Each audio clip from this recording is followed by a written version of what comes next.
Are you guys ready for some comedy? Yeah! Woo! All right, so you're a smaller crowd, so I need you to be really loud. Yeah! So good, I'm so proud.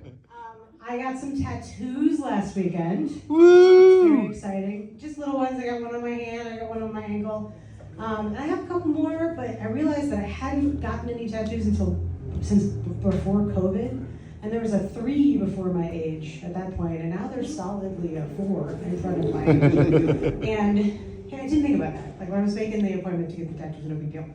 But you don't realize how old and lame you are until you walk into a tattoo parlor. Like everybody there is just like cool and young and edgy, and they had like sleeves of beautiful tattoos and facial piercings, and I look like this. I look like I just left Target in spite of the DEI,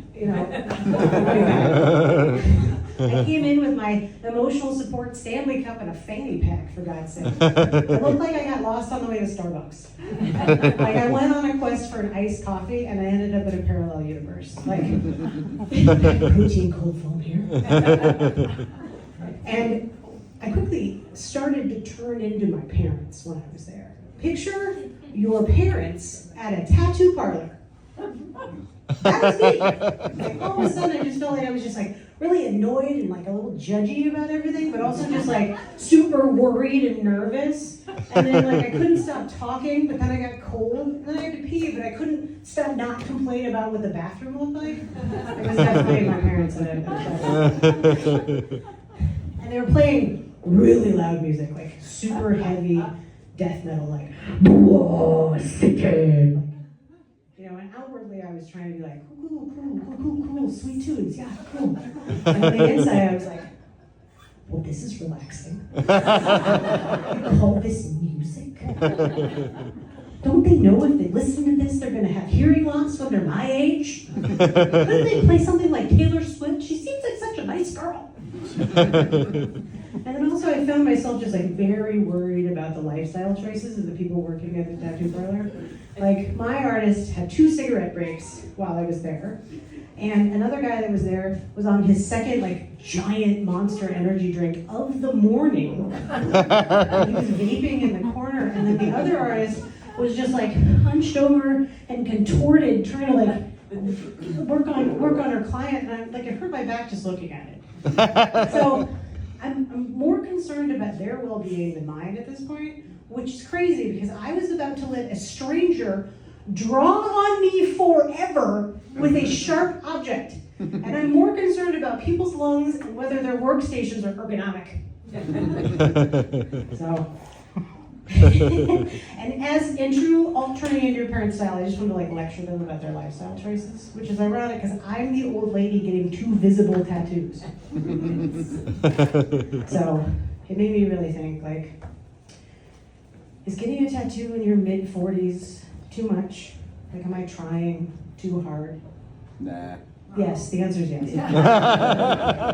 Like no one who takes fiber gummies every morning and an acid reducer every night should be in a place like this. And at that point, I'd already paid my deposit, and when was the last time your parents gave up on a deposit?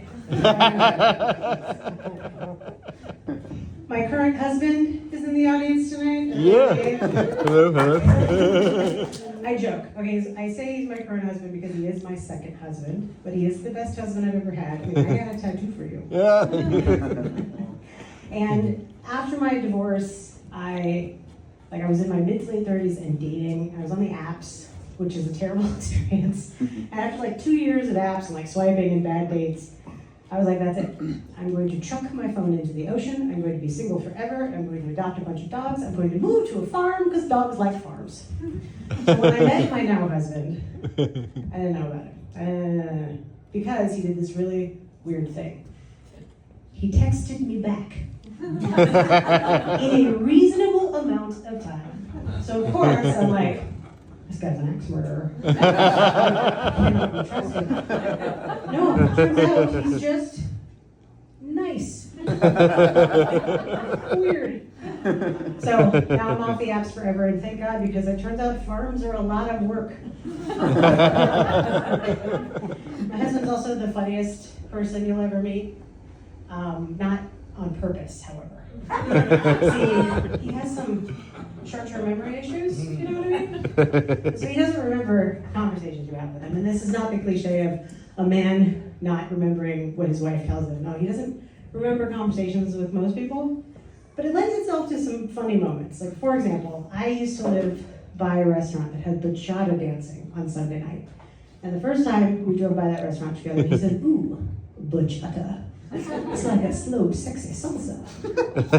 Cute, right? Adorable. Hell, I realized he was saying it every time we drove by that restaurant. Sometimes we would drive by it multiple times in the same day. And every time, "Ooh, bachata. It's like a slow, sexy salsa." So one day we're getting close to the restaurant, and I'm like, okay, I'm gonna beat him to it. I said, hey, bachata, slow, sexy salsa. And I kid you not, he was like, "You know about bachata?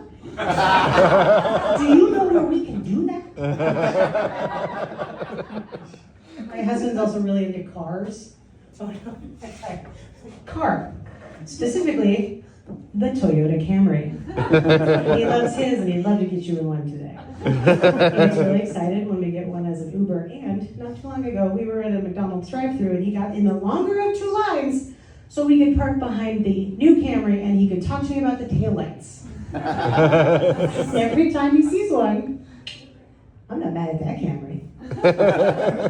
You laugh, but it's every time you see one. You know how common the Toyota Camry is. I'm not mad at that Camry. And so our friends have started saying it when we're all together, and just like the bachata, you guys like Camrys? Are you thinking about getting one? That's my telling you guys, thanks so much, you've been great. Yeah!